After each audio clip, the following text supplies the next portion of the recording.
Nick Cage and I had been friends for years, and at one point I had been a musician, as you know, and Yeah. I wasn't having any fun.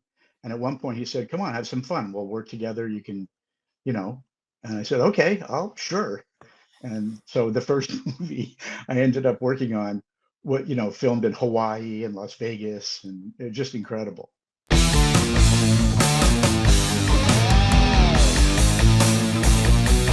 Bad decisions, bad decisions, bad decisions. Welcome back to the Bad Decisions podcast, where we lead not with celebrity, but with story. I'm your host, Scott Nathan. My guest today is Jeff Levine. Jeff is a film producer who began as Nicolas Cage's assistant and later producing partner. With 30 films as accredited producer and another dozen or so in various other capacities. Jeff, let's start with your first time on the set of a major motion picture. Now, which I think, tell me if I'm getting this right. Johnny Depp, who many have called the luckiest man in show business, talk about Wes Craven's Nightmare on Elm Street. Tell me about that. That project goes back to the 80s. Tell me about that movie, Wes Craven, and how you became friends with Johnny Depp. Right. Well, Johnny and I met through a mutual friend, a childhood friend, and that wasn't. I wouldn't call that the first major set I was on because it was pretty low budget, but it was Wes Craven, who is an icon, and it was Johnny's first film, as you mentioned, and he didn't want to audition for it. He came out here, as most people know by now, as a musician, and uh, one thing led to another, and he was introduced to an agent who said, "No, you're going out on this audition." And a bunch of us convinced him to do it. And the rest is history, except for one little piece that's missing, which is that after the audition, nobody had been chosen. And apparently, Wes's daughter, who was about 13 at the time, saw his headshot. And I'm not sure exactly what she said, but I think it had to do with running away from home if he didn't hire Johnny. So that's how Johnny's career began. Well, I hope daughter Craven gets a nice Christmas gift every year. Um, cool. So all right. So would it be safe to say that would it be safe to say that you as an assistant, your first major motion picture was Honeymoon in Vegas?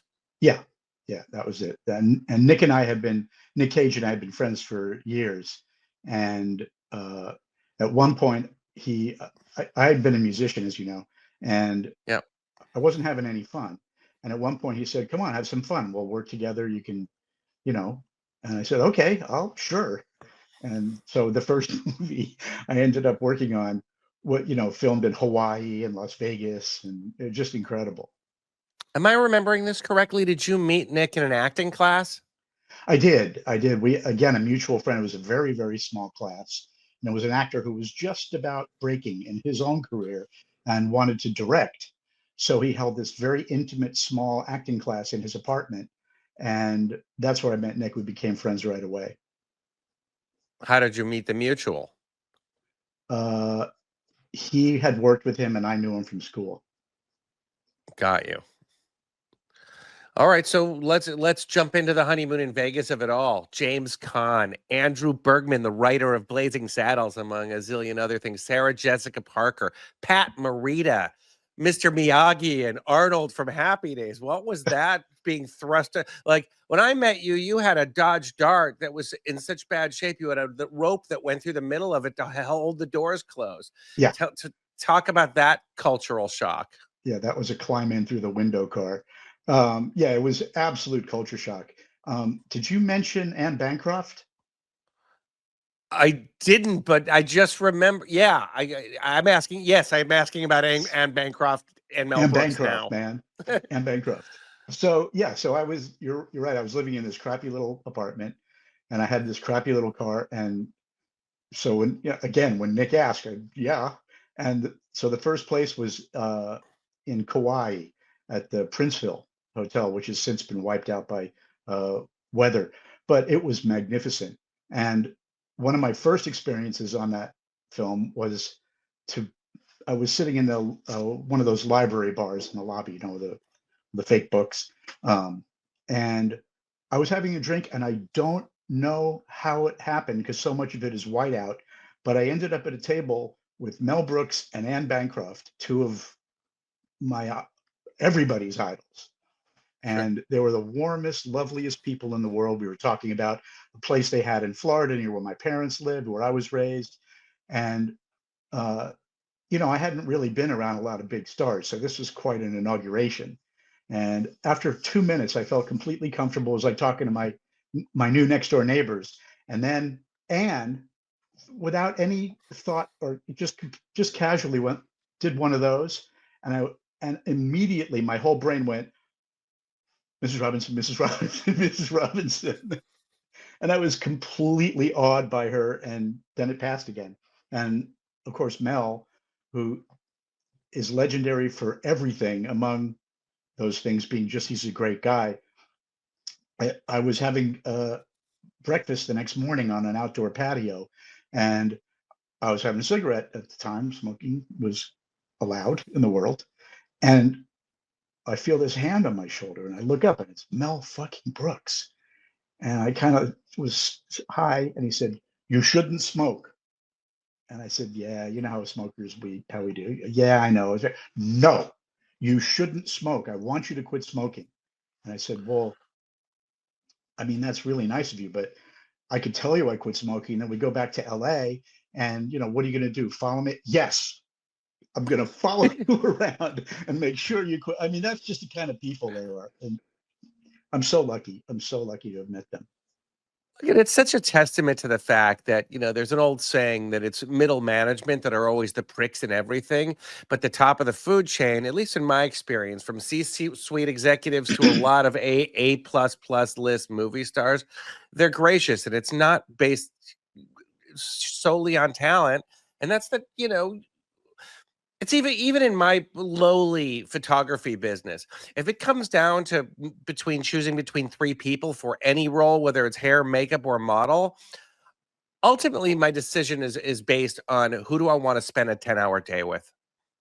I think that's right. Yeah. And I think a lot of casting decisions are made that way. I know I've been involved in some.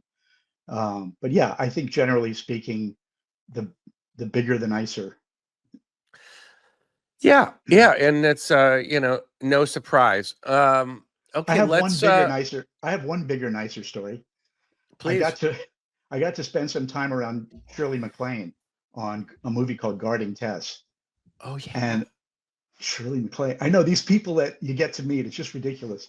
So everybody, before she arrived, there was the usual don't make eye contact. You can't talk to her. Only speak if you're spoken to. Da, da, da, da, da, da. She walks on the set. She walks into the production office. She's the nicest person in the world.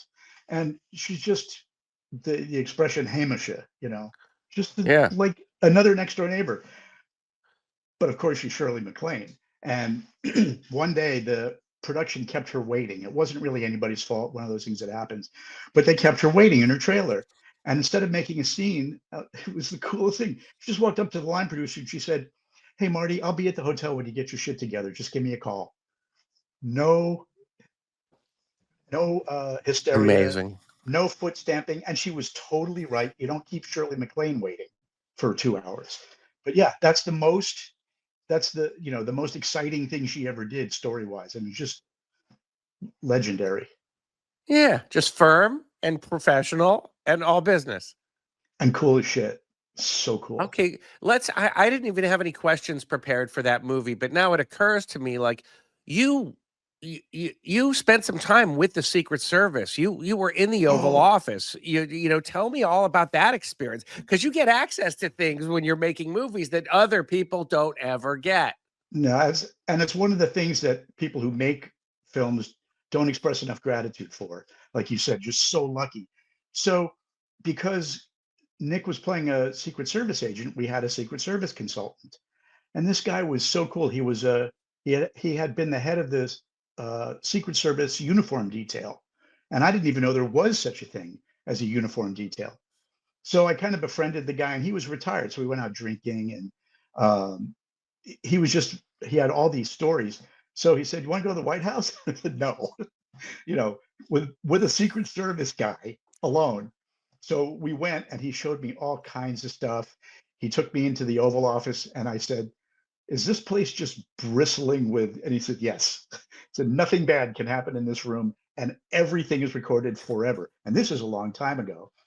And then he took me into these catacombs that I can only describe in that way because there were stone walls and it felt like some ancient burial ground. And again, this is a long time ago. This is in the early 90s. And there's just rows and rows of computers and computer monitors with cameras all around Washington and particularly around the White House that the operators are moving around with joysticks. And this was before even places like London had lots of CCTV cameras, but they could see everything. And I came in there very tentatively, and it turned out these poor guys were like moles. When a human being came in, all they wanted to do was talk. So I learned all these fascinating things about that, how that stuff works. And I turn around, and this is in the landline days. I turn around and I see a red telephone with no dial. And I said to my friend, "I shouldn't pick that up, right?" He goes, "No, you should pick that up." I said, "What happens if I pick that up?" He said, "A voice on the other end says, 'How many and where do you want them?'" Good Lord. Who gets to see that? The It's nuke just, and there's, phone. yeah, and on and on. I mean, the stories, the Oval, yeah, like I said, I got, he let me do a couple things that I can't repeat because I wouldn't want to get him in trouble. So did you see the entirety of the White House? I assume you didn't see the residence. No, I didn't see the residents. I didn't even ask. Sure. But I got to see a little bit of behind the scenes and You went downstairs nothing. to the situation room and Yeah, the Navy mess and all that. yeah, nothing that Jerry Seinfeld didn't get to see with Obama. Right, I right. didn't see anything classified or, oh, I I I did see, and I can't remember exactly where this was, but there's a Secret Service museum and it's not open to the public. It's just for the Secret Service. And I saw the gun that John Hinckley used to shoot Reagan with. So that was cool. Do you remember? Do you remember what gun that was? No, it was a small Anecdotally, caliber. It was some kind of cheap Saturday night specials. It might have been a 22 because remember, it didn't do got you. much damage. Right. Well, it did James Brady. Anyway, That's so moving funny. on. Yeah, I know. So I would say the turning point in both your and Nick's careers was leaving Las Vegas, which propelled him from an indie darling to a summer tentpole action star. Talk me about what you can remember about this little script with a unknown to me writer director Mike Figgis, and what that process of making that film was like. Well, that's a film that I got to mention Ed L'Amato, who was a wonderful, wonderful last of a dying breed talent agent who everybody in the business knows or did.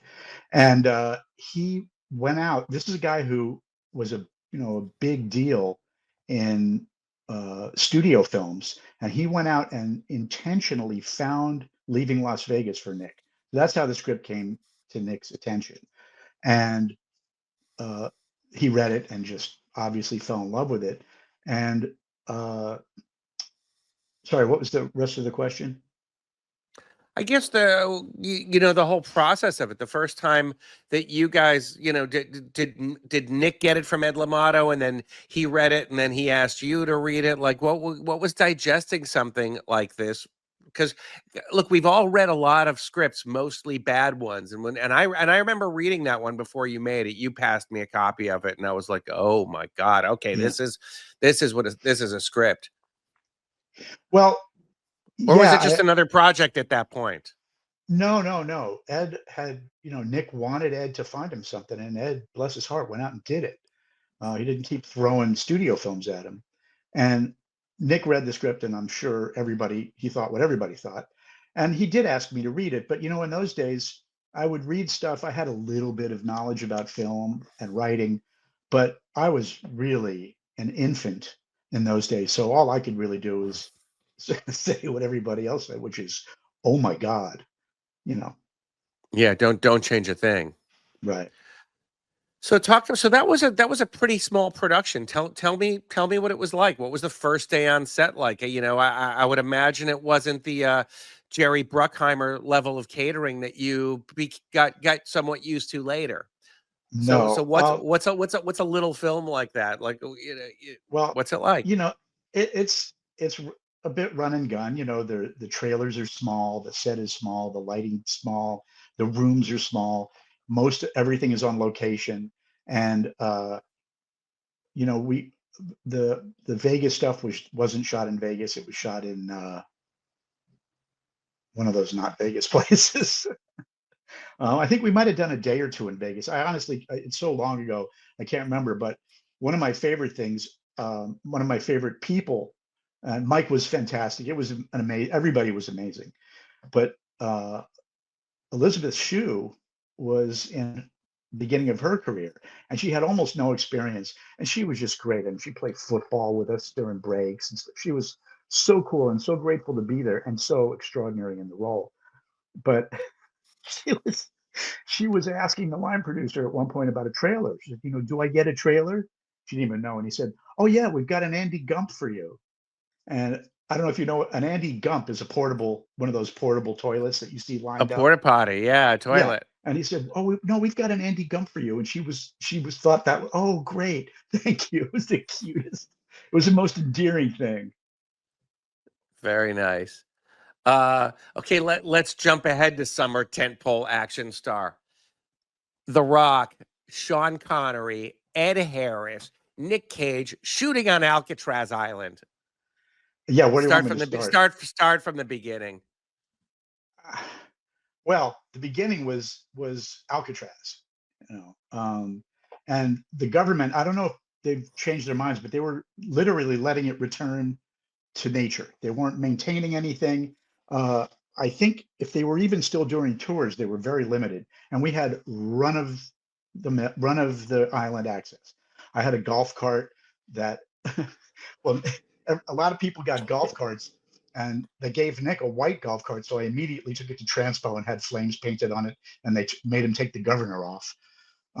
So I just tooled around the whole island with that thing, and got to see every corner of it. But it was one of the most dangerous places I've ever been. Film sets are incredibly dangerous, but this place, there was broken rebar and glass, and it just looked like Tetanus Island. And Sean Connery had a trailer that stayed on the island. So rather than commute, he stayed in the trailer and had a satellite and watched golf all the time, and basically stayed there. And he was, Sean Connery. It was Sean Connery.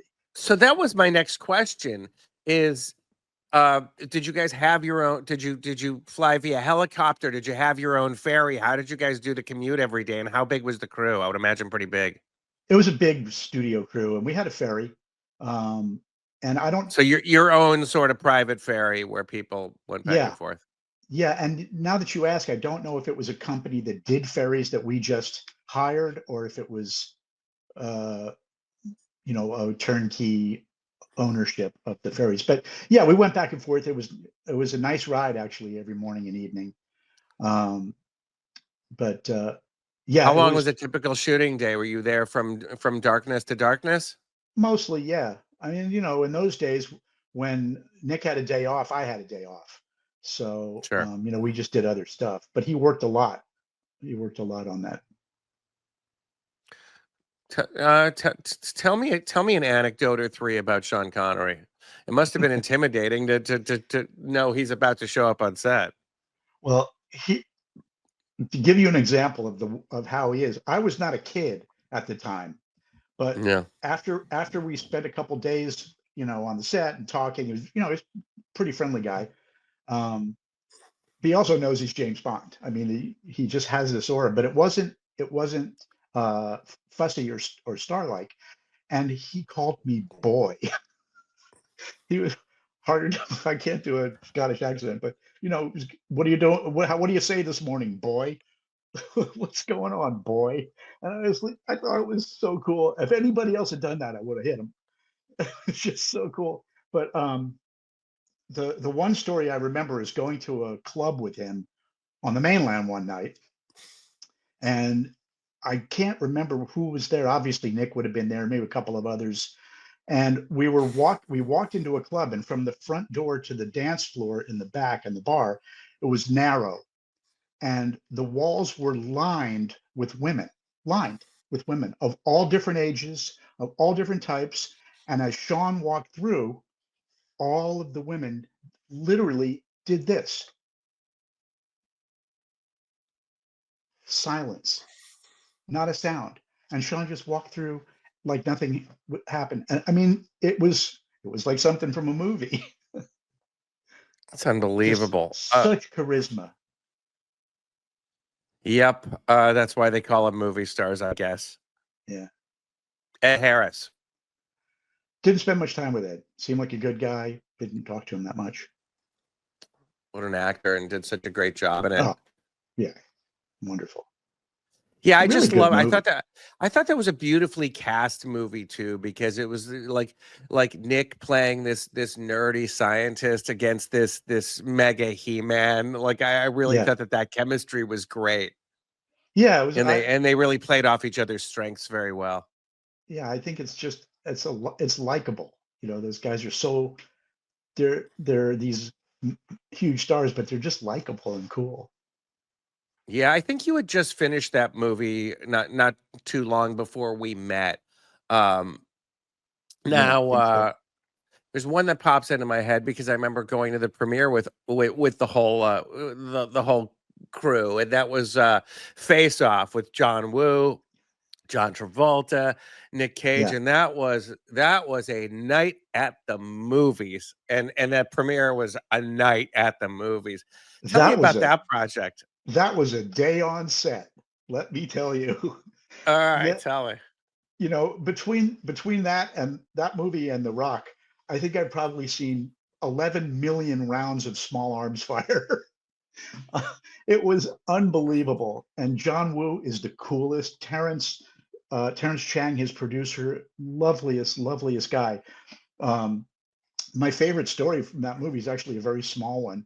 There was a makeup guy named Alan Weisinger who was Nick's personal, and a real gentleman and a really talented, lovely man. Rest in peace. And he had to do early in the shoot. He had to do a mustache for Nick with no prep, Mhm. and mustaches are notoriously difficult. I don't know what it's like now, but then it was so hard to do a realistic mustache. So they said, Alan, we need a mustache. And he goes, okay, cool. When? Now. And the poor guy just went white, and he scrambled and scrambled and scrambled. And he puts this thing on, and he knows it's not as good as he wants it to be, but it's pretty good. But he's one of the top guys, and he's a perfectionist. So they set up the shot, and it's a single on Nick, and John walks up to the camera, and Alan, the makeup guy, standing behind him, right? Because he's nervous as hell. And John looks through the lens, and he goes, "He's pretty close, Alan." Maybe that's only funny to me, but poor Alan, he's sweat. He's pretty Poor guy. close. I'll tell you a secret I've never told anyone. So Nick had those gold pistols mounted Yeah. in an open closable shadow box with the holsters in his office. Right. And being your IT guy, I was often there after hours. I gotta tell you, I took those guns out and cosplayed with them more than once. Did you fire one? No, I Did did. you It ever- was in your office in the 9000 Oh. building. No, I just took them out and would just That's play great. with them and just play. What was his character's name? I don't even remember, but I don't would remember. just, fondle these gold guns and then fastidiously wipe the fingerprints off and put them neatly back and close the cabinet door. I would be disappointed if you told me anything else. Okay. Snake Eyes, Brian De Palma, another legend. Yeah, and a movie I didn't spend that much time on.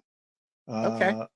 but I did get to meet him, and yeah, it's another no great stories, but it was interesting. Okay, jumping ahead, 8mm, Joel Schumacher, Joaquin Phoenix. I feel like everybody's got Schumacher and Joaquin stories. Let's hear yours. I don't have a Joaquin story, and I don't have a specific. I have a couple of Joel stories, but Joel Schumacher is one of my favorite people in the whole world. And of all the people I've ever met in my career, in my life, knows more, knew, talk about rest in peace. I miss him. Everybody misses him. He knew more about every single facet of filmmaking than any one person I've ever met in my life, by far. He was a production designer. He was a costume designer. He was a writer, and he was also an extremely smart guy and had a very interesting life. And he knew everything. I'm not the worst bullshitter in the world. You know, you have to bullshit a bit in my job, but forget it. If he asked you a question and you didn't know the answer, the only answer was, I don't know, let me find out right now. You don't bullshit him, you don't lie to him. And we were in Romania on a different film, which, by the way, was one of Michael Fassbender's first films, a film called Blood Creek, I think it's called now. And we were it was the middle of the night. It was all night shoots in Romania, out in the middle of nowhere, and the weather was horrible. And Joel didn't love it, but he was, he's a pro. And one night he had problems with people talking behind the camera. And there's no excuse for that. Professional movie set, just shut the fuck up for 5 seconds.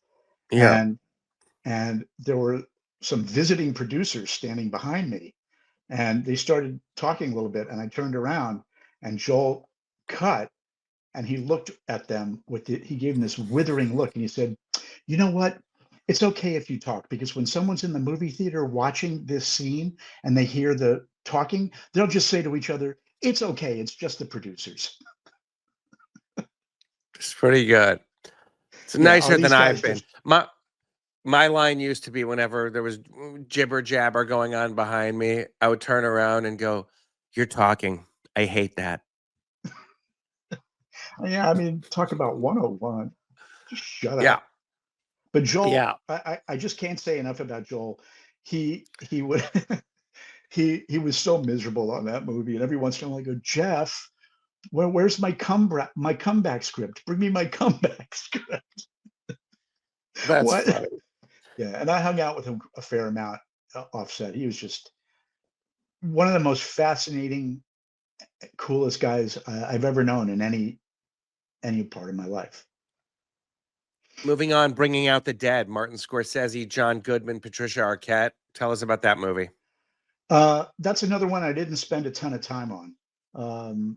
I knew Patricia before that. I didn't get to spend much time with John, but I did get to watch Scorsese work. And in those days, people had the big black and white CRT monitors, and he Yeah. had a couple of them, but he had this massive station that he had built for himself, and it had 2 big monitors, and everything was walled off so nobody else could see, and it had a whole bunch of rear view mirrors, like a Lambretta out of Quadrophenia. And had all these rear view mirrors, so if you were standing behind him, he would know.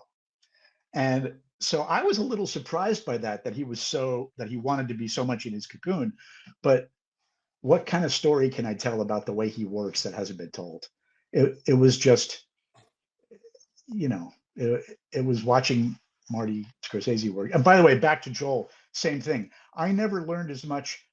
You know how we always learn from our mistakes and from watching people fuck things up. One of the takeaways with Joel, I'm sorry to go back to him, but he means so That's much okay. to me. One of the things that I took away from my relationship with him was that I never learned so much from someone doing so many things right. That's a thing. I just had to say that because it means a lot to me. Yeah, you say what can be said about how the way Martin Scorsese works. I don't know how he works. So, like, other than the cocoon thing, can you tell me a little bit about how he directs crew and talent? Just a little I mean, anecdote. he had, the AD, and by the way, he's made a million movies, so I don't know how he is on other movies.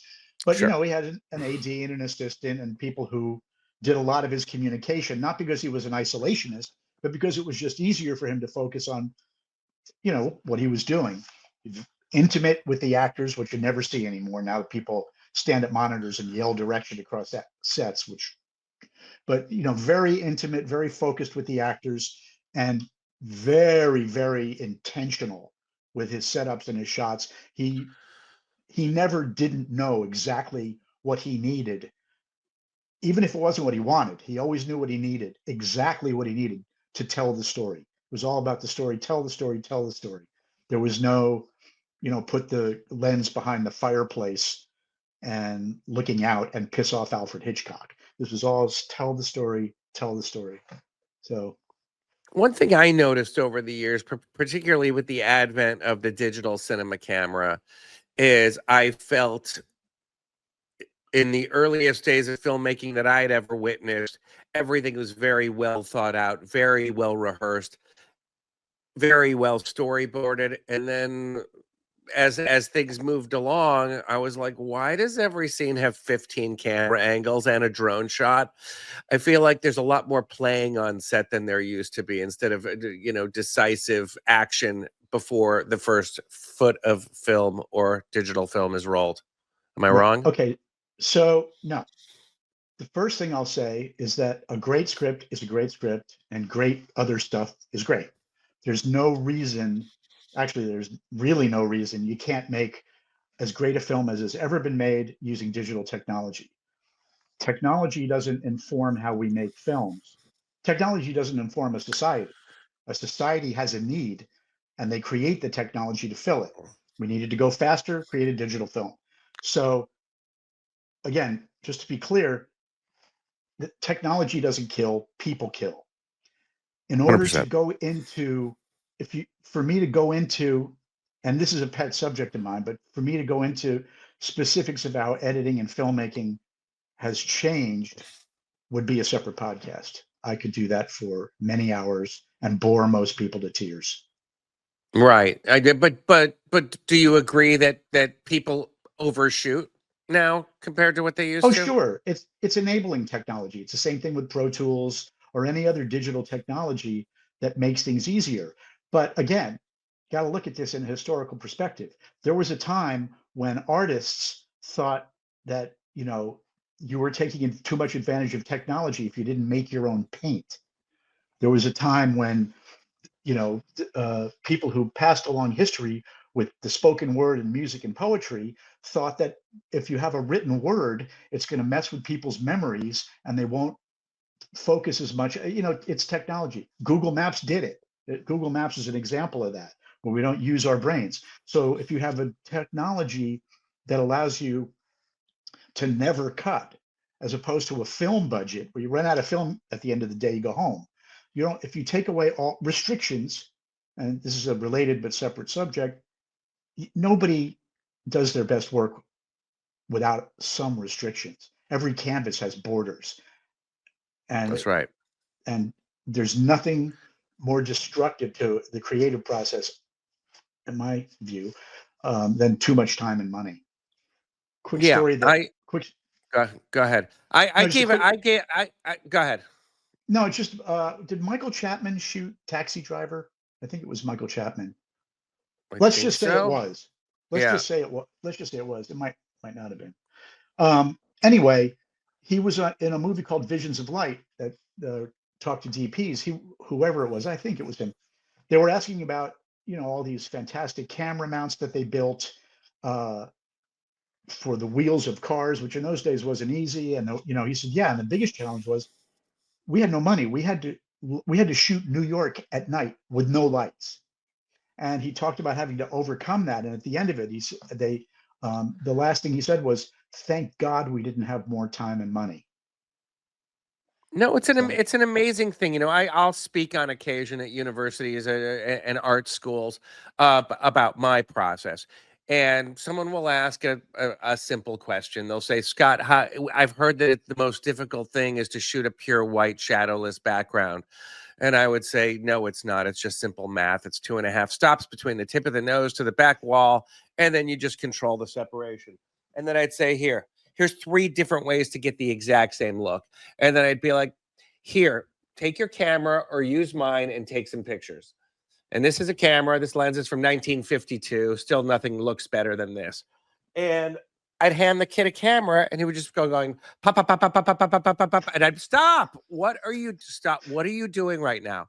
And they're like, what? I'm taking pictures. I'm like, you haven't told the model one bit of direction. You haven't even looked through the camera. You're just wasting batteries and time. I was like, Helmut Newton, Richard Avedon. They would sometimes do a shoot with 50 people and take 3 frames. Look through the camera. Tell them what you want them to do and press the button. You don't need to shoot 700 frames. Every time someone fires off a series of shots like that, Harrell does one more rotation in his grave.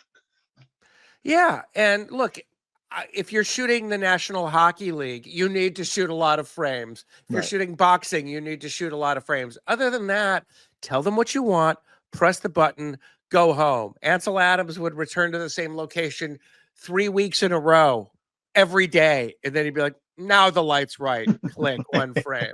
Yeah, and to be fair, when you're trying to, there's never enough time or money to make a movie, ever. I don't know.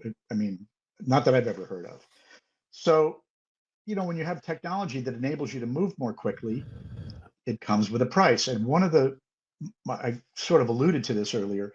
One of the things that I think is most destructive to the process is that it used to be when you're shooting on film, you would cut and it took a second to reset.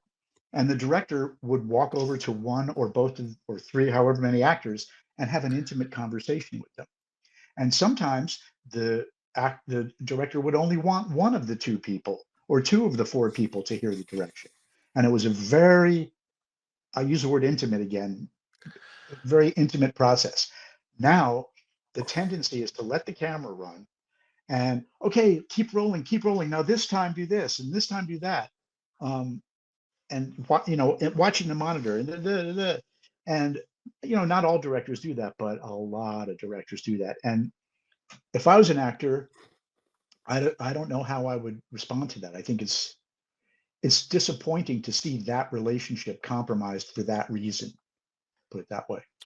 Yeah, too many ingredients are no good. I've always said everything requires singular vision. Lee Iacocca drew the 65 Mustang on a legal pad.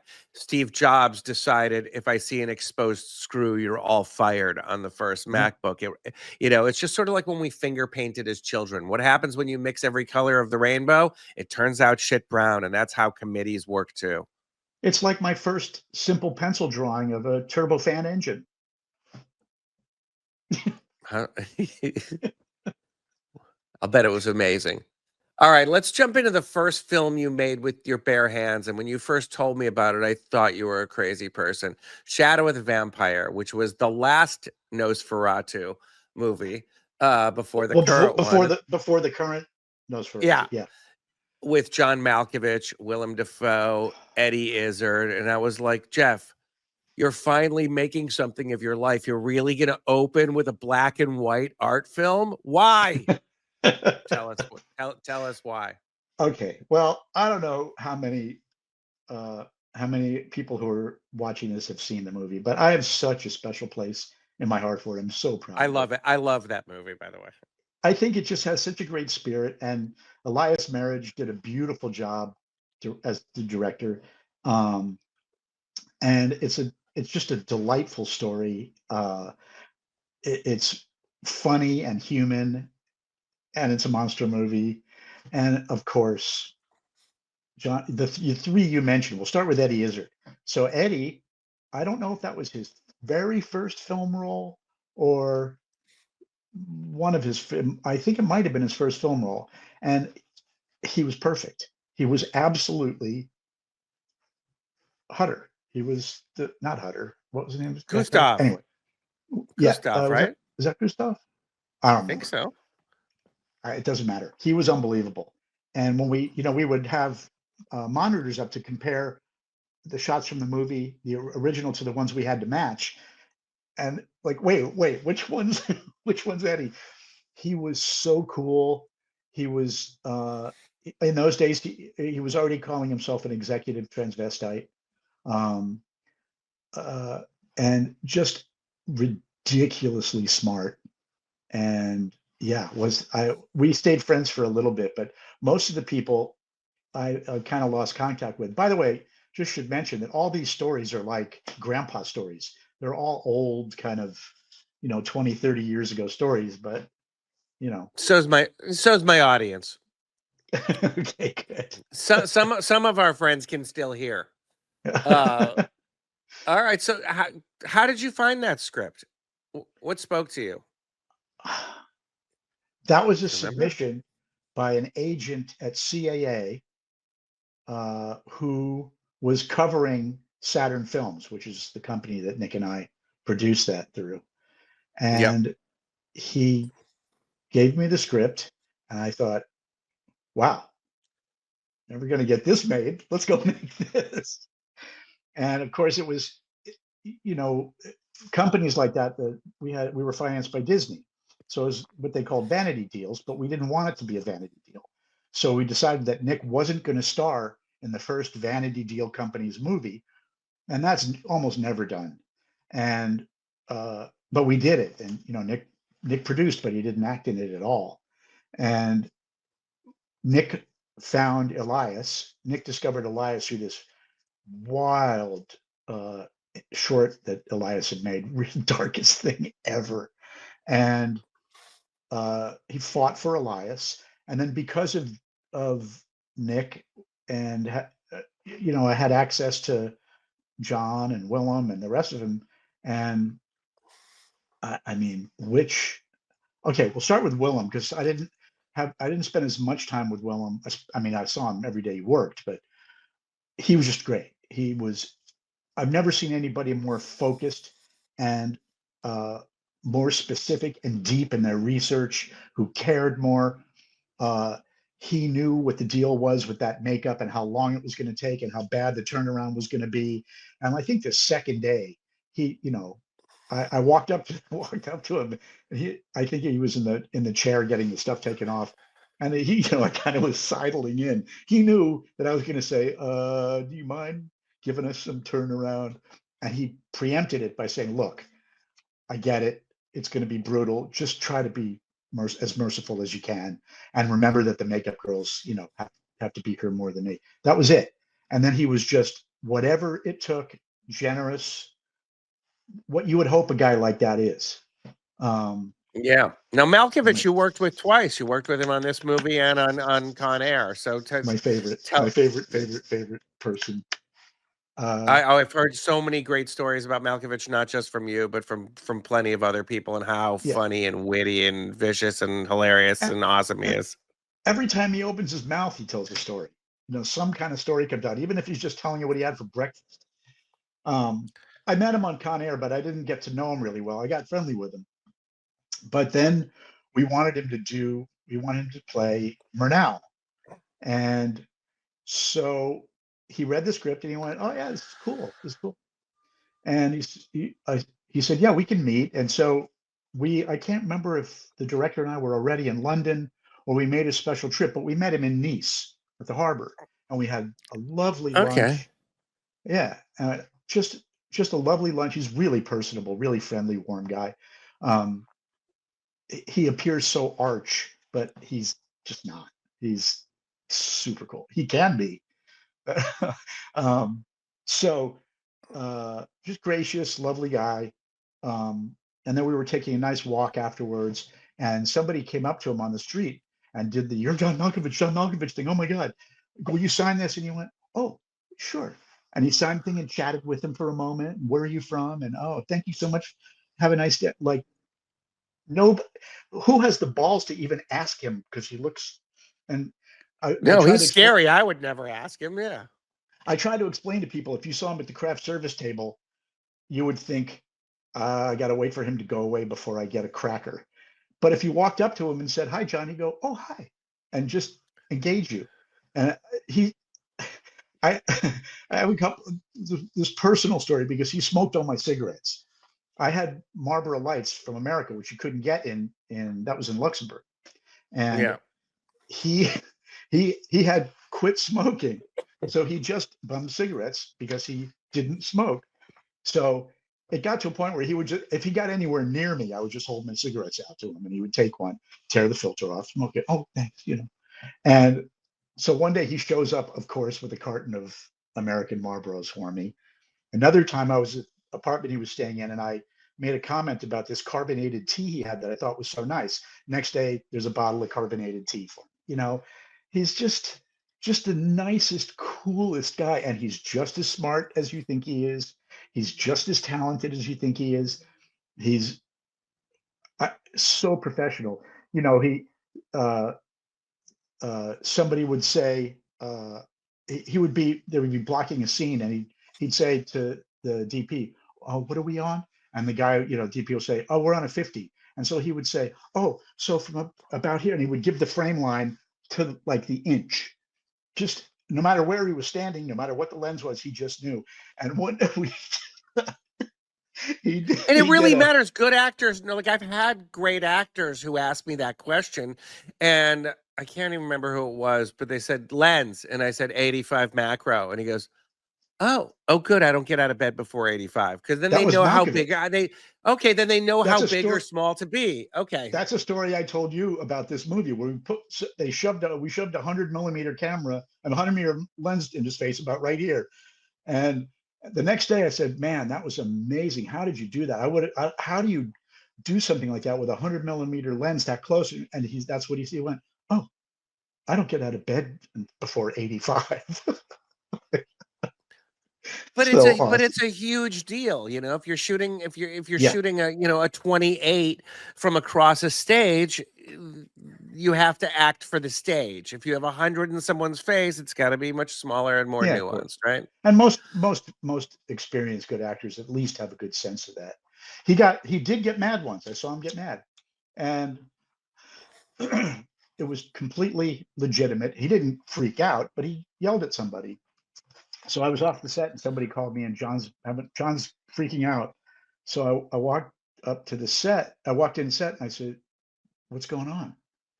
And he said, "Well, you know, I have to wear these shoes. I mean, I have to. The way my character walks scrapes the floor a little bit." So sound said they were having a problem.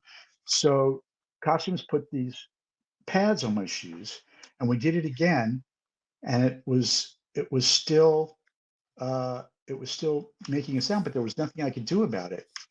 And so the sound guy yelled at me about the sound that it was making, and I said, "Did you explain what the problem was?" And he said, "Yeah." And I said, "Oh, okay." He yelled at the guy because the guy was "You can't make those sounds when you walk, John Malkovich." Like, so, you know, but even then, it was just like, dude, fuck. Not that he would ever use those four words, but Okay, I once asked Nick Cage a question in private that who cares? I'll just and I said, "Let me ask you a question. Have you ever?" I said, "What do you do once you've committed to a movie and you realize partway through it's maybe not the best thing you've ever done?" And he said, "Can you think of a movie specifically?" I said, "Yes, I can, but I'm not going to say." Um, uh, uh, but I said it to him, and he said, "Fair." And he said, "Ego." He said, "Ego. What keeps me going is the fact that my head is the size of a car on a movie screen, and I have to, no matter what I think of it, have to do the best job I can," which is the sign of a true professional. well, yeah, and he has great self-awareness. Everybody knows, you know, who he is as an actor, and he's a generational talent. And he's so pure and dedicated, and he cares so much, and he researches so much, and he'll read and read on a subject that's related to the role. He's just incredible. What I don't know, he alluded to this in the what's the movie where he played himself recently, The Unbearable Oh, Weight of. weight of massive talent. Yeah, I thought that was the most self-aware performance by an actor playing themselves ever. And one of my favorite scenes in that movie is when he's sitting outside his hotel room or in the villa, wherever it is, and he's on the phone complaining to his agent, asking why people are so mad at me for wanting to make a lot of movies. It's my job. I love making movies, and I've never seen anybody who loves acting more than that. It's a beautiful thing. Yeah, and what I love is that he leaned into not his, private life thing, but his shtick that everyone knows him for. Yeah. Oh, absolutely. And he really, like, that's why I say it's so self-aware, because some of it was just him acknowledging the outside point of view, but some of it he was owning up to things that another actor may not have felt comfortable doing. And when somebody gains 50 pounds for a role, they say, "Oh, that's very brave." No, what Nick did was brave. Yeah. Yeah, no, he's tremendous. Amos and Andrew, Samuel Mother effing Jackson. What was he like? Talk about a great guy. So, uh, okay, I think that people know that he had a drinking problem many years ago. I don't know if people know that. So, and I don't know how he feels about talking about it. So I'm putting that out here right now. But I doubt he'll watch my show, but go on.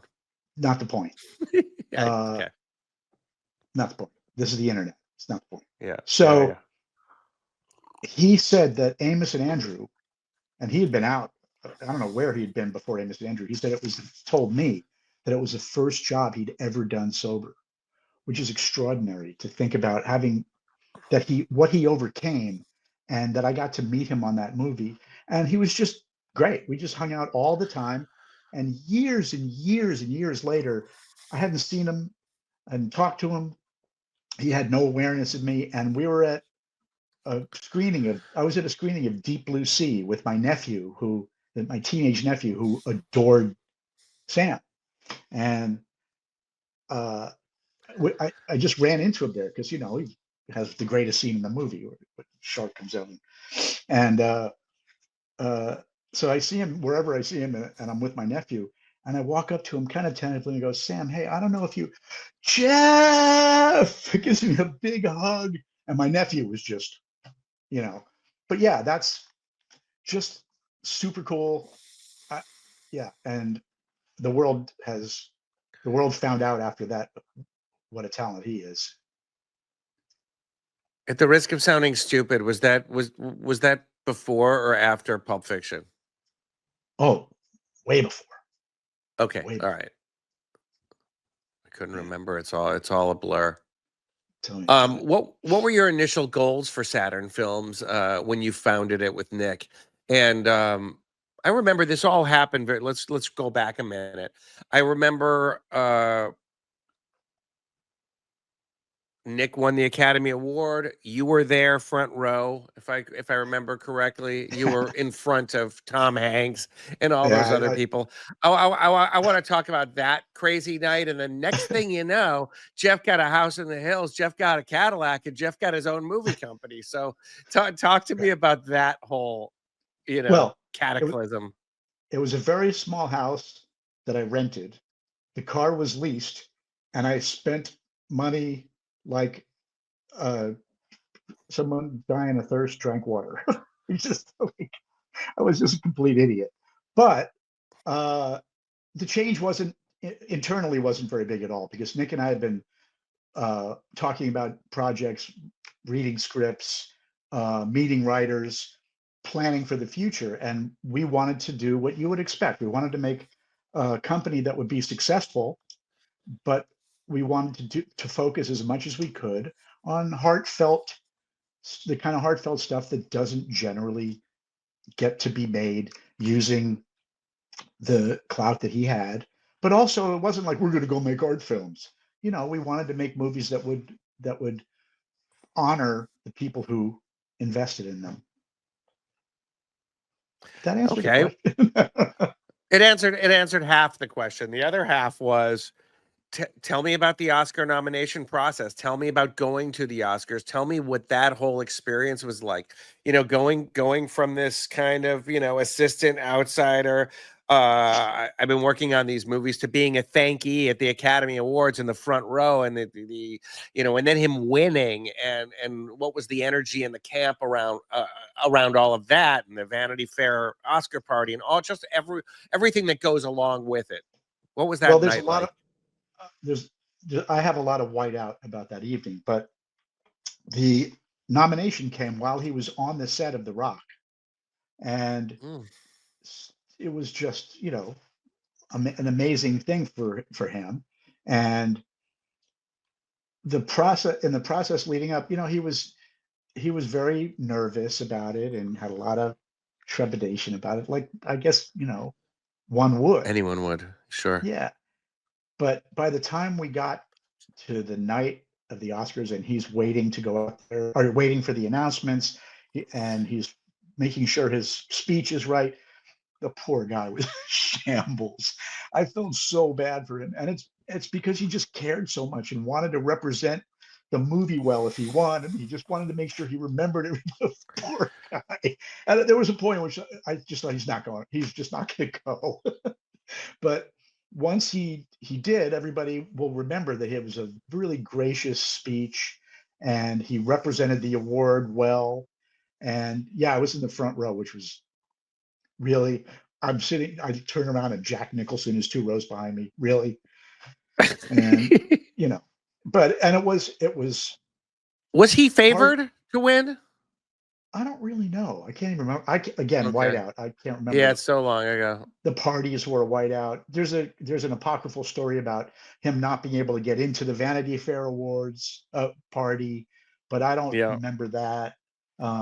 I just I remember heard him that. being. I heard that story too. I don't know if it's true, but where Yeah. he walked up with his Oscar in his hand, and they said, "You're not on the list," and he said, "But it says Best Actor right here on this trophy." And they're like, "You're not on the list." And then someone found someone to get him in. That's the story. It's I don't know if it's true.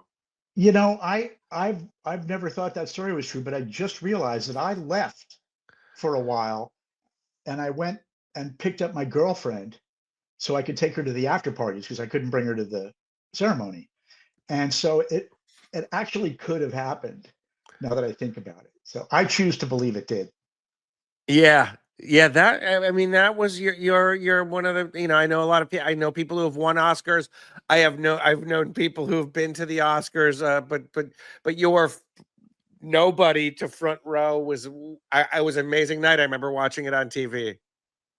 Yeah, it was so much fun, and I was so happy for Nick. Yeah, we all were. We all were. Yeah.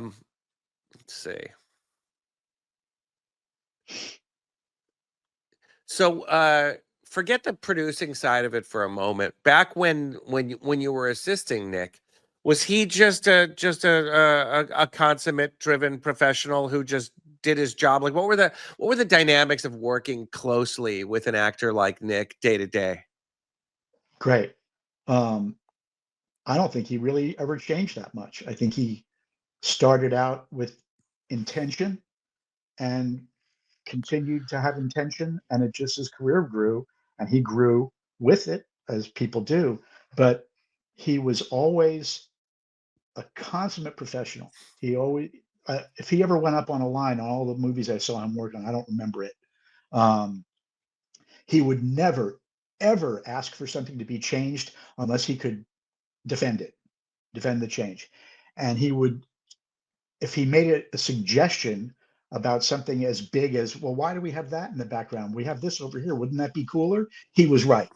It was never frivolous. Right. It was always in this, everything he ever did or said was in service of the story and the film and respecting the script. Because even when he improvised, there's some people who improvise because they're smarter than the writer, because all actors are smarter than all writers. Not him. Whenever he improvised, he was just trying to find things. And he was just, if I was a director, he'd be my dream movie star. Just dream. Generous with the other actors. Sometimes, you know how this goes. Sometimes he'd be withdrawn on set because he's got a million things. He's at work. And so when people came up and tried to make chit chat, they might have perceived his inability to pull away from what he was doing to make small talk. They might have perceived that as something else, but that's all it ever was. Got you. Pitch Perfect. Let's talk about that monster. It was a monster. So It was a I- huge movie that you told me about, and I was like, "Oh, good, glad you're working." You know? yeah, well, yeah. So that every time I start a movie, without fail, I think about what I've done before, the work I've done before, what I've learned, what I know, what I still have to learn, and I try to take as much as I can to my next job, and know that I'm going to learn things that I didn't know and run into problems I haven't run. And so, without fail, the first day I sit down in my office at the brand new production office, the first thing I think is, I have no fucking idea what I'm doing. This isn't an imposter syndrome. I'm going to get caught. I don't know what to do. That's a phone. There's paper there. I see the script. And so imagine that. But it's real, because Pitch Perfect, none of us had ever done anything like that. We had no idea what we were doing. Everything went as it, we learned as it happened on everything.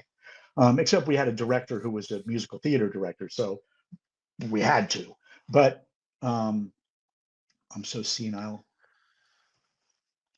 He was so Happens. great. What's his, the director of the first picture that I made? Yeah, I'm not senile. Anyway, a crazy great talent. Treated the actors in the dancing stuff, because we had a choreographer and he knew what he was doing. Really knew what he was doing. So Jason he treated, Moore. yeah, thanks. Jason. No charge. I really hope he doesn't see this, because I just hope he doesn't. Hi, Jason. Anyway, it was awesome, because in theater there's no bullshit. In theater, if you need a chair, you go get a chair. And so there are these actors, and none of them there was no ego problems or anything. It was fine, but you have certain expectations when you're an actor, and he beat the shit out of them in the dance studio, and he got their respect, like, instantly, because he wasn't just being tough. He really knew what he was doing. And it was a great thing to see that. But we had to build a dance studio. We built a recording studio. We had actors we had to pre-record all that music. Actors, some of whom could sing, some who couldn't, some who were scared to sing, some could dance, some couldn't.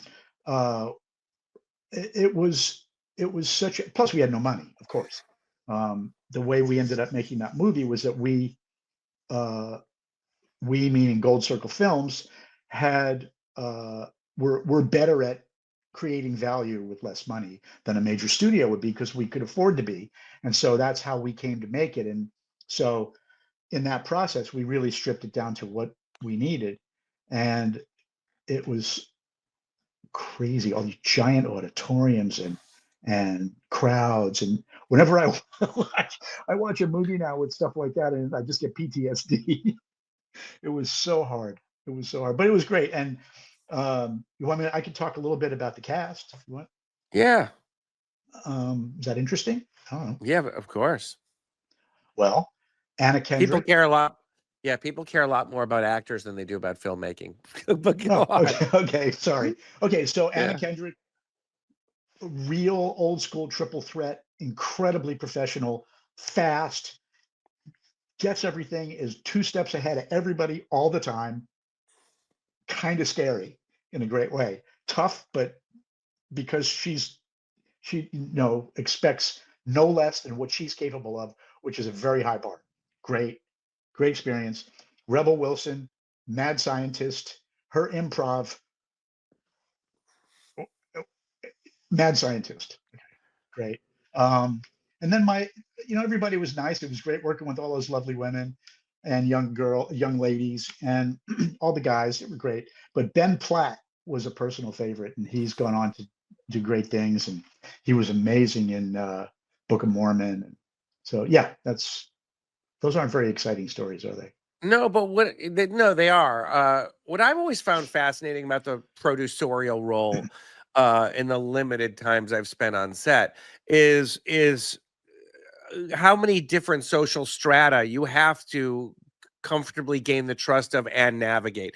You're dealing with from union truck drivers to the wealthiest, most spoiled people in the world, and you have to deal with electricians and catering people and grip and lighting and actors assistants and directors. Uh, what key qualities do you think are essential to make a successful film producer? Be respectful. Just be respectful. If somebody, you know, truck drivers are a good example. People see truck drivers sleeping on the set and they think, oh, look how lazy they are. By the way, one of my favorite Teamster jokes, and one of the favorite jokes of Teamsters that I've told it to, is why do they have a horse head logo? You know this one. Only other Oh animal yes, that sleeps standing let's up. sleep standing up. Yeah, Yeah. Teamsters. Um, but I you I know, tried all I people. tried that joke. It didn't work out that well for me. Oh, every Teamster I know loves it. Anyway, maybe because they know how much I respect them. But people will come on a set, or even people who work on. Oh yeah, look at those guys. All they do is sit in their trucks all day.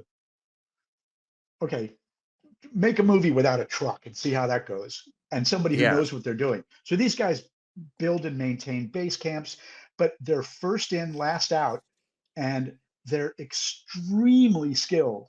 And what they do is extremely dangerous. They work more hours than anybody. I have often talked to drivers and said, why are you awake? Go sleep, go get some rest. These guys they get their first in, last out. And what they do is very difficult and very stressful and very demanding. And I guess knowing that makes it easier to answer your question. Knowing that makes it much easier and more natural to develop a relationship with them, because there is a tendency for some people to dismiss those beneath them in the financial structure. But there's no such thing as a good boss. There's only good leaders. And you can't just, you know where I'm going. Yeah, Can't of be course. now I a want lot to of talk that to you a comes. little. Go ahead. No, I was going to say a lot of the disconnect comes from people who just don't know that much about what they're doing. They have a producer who has a specialized set of specialized knowledge or specialized skill set, doesn't know what the truck driver does. They don't know that they Yeah. shouldn't. Yeah. Anyway, yeah, that's not that interesting. I don't know that any of us know or have a crystal ball, but what do you think the horizon looks like with the future of theatrical versus streaming versus AI properties versus short form on YouTube? Where's it going? A lot smarter than people than me have been asked that question.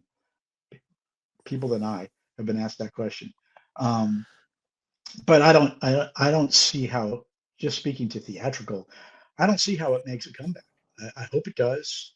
You know, I know you don't care about movie theaters, but I love going to the movies. A lot of people do, but I don't know if there are enough of us anymore, especially when you have these day and date releases. And I don't know, AI is going to fuck up a whole bunch of shit. Some people will use it, will wield the technology with respect and care and intention. But most part, it'll just fuck shit up like it already is. Um, Streaming certainly not going anywhere. So yeah, I mean, I think it's just a new world, and we have to get used to it. Shit changes. What advice would you give to a young aspiring producer in the industry today? It's the same advice I give to anyone since the day I started doing this. If you're good at something other than film, if you like doing something other than film, if there's anything you can do outside of film that you can do, you should go do it. And the only reason you shouldn't go do it is because you can't fucking help it. If you can help it, because it's going to be shit. So, for what percentage of for what percentage of people is being in the film business not shit? Want to be an actor? Really? You You sure? want to be a writer, director, producer? Really? Okay. All right. What do you think that means? So, and film school is great, but that's film school is where you go to meet people. True. True. So, Do you have any stories of mentorship, either giving or receiving? I remember you told me that you had learned quite a bit from attorney Jake Bloom. Is there anyone else that mentored you or that you mentored that you're particularly proud of? one of the things I wish I had been mindful enough to do was to be more of a mentor. I helped some kids, and I spoke at places and all that stuff. And I learned a lot from a lot of people, but no one specifically mentored me. But Jake Bloom did. My favorite Jake. First of all, talk about a guy who was respectful, and he was, when I'd run into him somewhere, he would take my hands. Take. Where's my camera? Take my hand, hold my hands, and look at me like the Godfather, but without malice. Just like the patriarch, and look right into your eyes, and it was just savage intellect, but really cool, gracious. He didn't get to be that as big as he was by not being like that. But my favorite Jake story was actually my last, or almost my last Jake story. When Nick and I parted ways in Saturn Films, and I went on to do some other stuff, I went to Jake's office to deal with the details. And he had an office with a sitting room area, and in the sitting room area was Nick's manager, Jerry Harrington, who's also since passed. Rest in peace, Jake. Rest in Yep. peace. All my Yep. friends are dead. Uh, Yeah. and Jake said, Jeff, what'd you do? And I said, Jake, I just, it was time. I wasn't happy. And he said, happy? Who's happy? Harrington hasn't been happy since high school. And he's right. He was right. He is right. My grandma Goldie Yeah. used to say the same thing. What do you want to be when you grow up? Happy? Grow up. Happy? Who's happy? Yeah, he didn't care that I wanted to, make sure that my relationship with Nick stayed pure. He didn't care about friendship or any of that. He said, what? You want happy? Bravo, No, Jake. what's happened? Yeah. Yeah. So I know it's not out yet, but maybe it will be by the time this episode drops. Let's talk about your podcast and what you and Bruce Witkin are doing. Well, Bruce is a dear old friend of mine, and the last person I was in a band with, music with. And recently, long story short, a friend of ours has become our boss. He has a podcast company. And Bruce had wanted us to do a podcast for a long time, but we couldn't find anything until this. And it's a podcast about strange collectibles. As you know, there are 20 billion podcasts about collectibles. But to give you an example, we do an episode on book collecting that, we branch off into all sorts, we end up in conspiracy theories and other eras and all that. But in this, our unicorn, the most collectible, this book is the copy of Catcher in the Rye that Mark David Chapman was holding when the police arrested him after he shot Lenin. So we're talking about that book. We get into Salinger and the OSS and the Manchurian Candidate and all the other people who have, all the other criminals and killers. Hinckley had a copy in his hotel room, and people who had crossed paths over the years. And we talk about other books and what those books have meant, and get into cults. And so these things, they're not collectible shows. It's a podcast. This is not Antiques Roadshow. No, it's not, it's not a baseball memorabilia show. It's not really a it's another topic that if it makes it to air, I'll be a little bit surprised. But we did an episode on dolls, and we learned so much when we do these things. Dolls are very collectible, but in the process of talking about dolls, we learned that the prototype for Barbie is a German hooker doll called Build Lily. Lily was a cartoon in a German magazine that still exists, still big, called Bild, Image in German. And she was basically a prostitute, high heels, skimpy skirts. If you see a picture, a drawing of Build Lily next to an early drawing of Barbie, it's frightening. And we know this because my brain, I switched keys for a head. The woman who created Barbie, who everybody in the world knows her name but me, she was on a trip in Europe and found a Build Lily doll and brought it home for her kids and based the Barbie on the German prostitute doll. So that's the kind of show it is. Is this known? Do people know about this? If you Google it, yeah. But Yeah, but it's there's a not Build commonly Lily- known. there's a Build Lily movie called Lily in the City that I'm dying to see because it looks like a real movie, but I can't find it anywhere. But anyway, the point is that's the sort. So we went into that at our unicorn doll in that one. Like I said, I don't know if this will ever make it to air. It's the life-size Barbie found at the murder scene of JonBenet Ramsey. What would that be worth to a collector? And what kind of a collector would want that doll in their collection? So that's it's a doll collectible podcast, not. There's a lot of weird people who collect a lot of weird things. Yeah. And like, you know, people who collect certain types of war ephemera. Like I maybe I've just been in LA too long, but I think things hold energy. I think things have juju on them. And I don't understand how people would want in their space, in their environment, things associated with atrocity. Yeah, I think you've been living in Southern California too long. Maybe you're right. But All right, anyway, well- we're always looking for unicorns to do shows about too. So if you ever have any ideas. Well, thank you. And maybe someone in the audience will. Jeff has no social media, so don't reach out to him there. But I want to thank you for taking so much time with us today. And this was a really, really fun, fascinating episode. Oh, I hope so. And I sure had fun. Thanks for having me.